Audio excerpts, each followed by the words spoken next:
This week's parsha is the most important parsha in the entire Torah. You may ask, why is this week's parsha the most important in the entire Torah? Well, let me tell you. Parashah Behar tells us to sow our field for 6 years and leave it fallow on the 7th.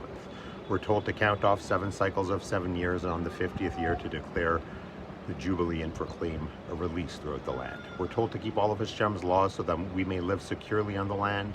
We learn about returning land to the ancestral holder every yovel, and we're told not to lend money for interest. But none of that is why this is the most important parsha in the Torah.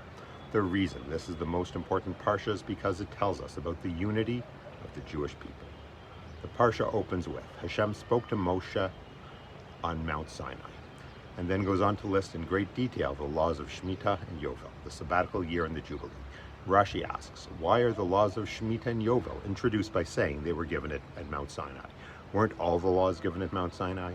He answers, just as I explained to you all the details and exactitudes of Shemitah and Yovel at Sinai, so too did I explain all the details and exactitudes of every other law. While the written Torah may not have recorded all of these details, some of them being captured in the oral law, all of it was given at Mount Sinai. But that begs the question. You could have made the same point with any mitzvah. You could have expanded on the details of kosher or Shabbat and used that to make the point that all the details of every law were given at Sinai. Why specifically Shemitah? Hold that thought for a moment while I ask another question. The Ksav Sofer asks, how can you say one is obligated to keep all 613 mitzvot of the Torah? It's physically and spiritually impossible for one person to keep all 613 mitzvot. Some mitzvot are only for Kohanim, some are only for non-Kohanim, some are only for men, some only women. There is no way for one person to keep all 613. But perhaps we're misunderstanding what it means to keep all 613 mitzvot.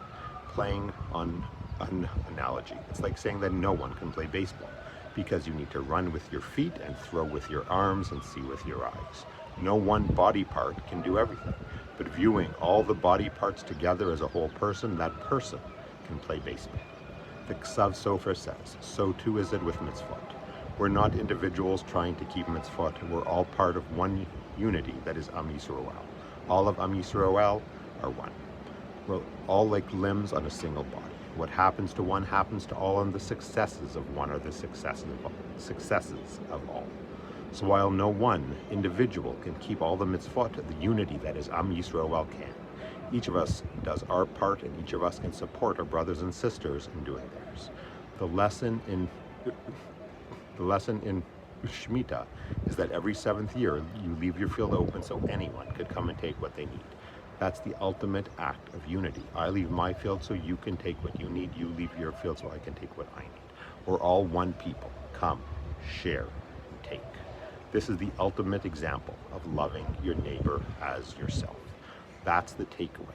Just like we were one people when we stood at Mount Sinai, we're one people when we're in the land of Israel. And the only way we can keep all the mitzvot of Sinai is if we do it as one people.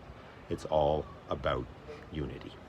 That's one reason why this is the most important parsha in the Torah. But the other reason is that the most important piece of Torah is whatever piece of Torah you have in front of you right now.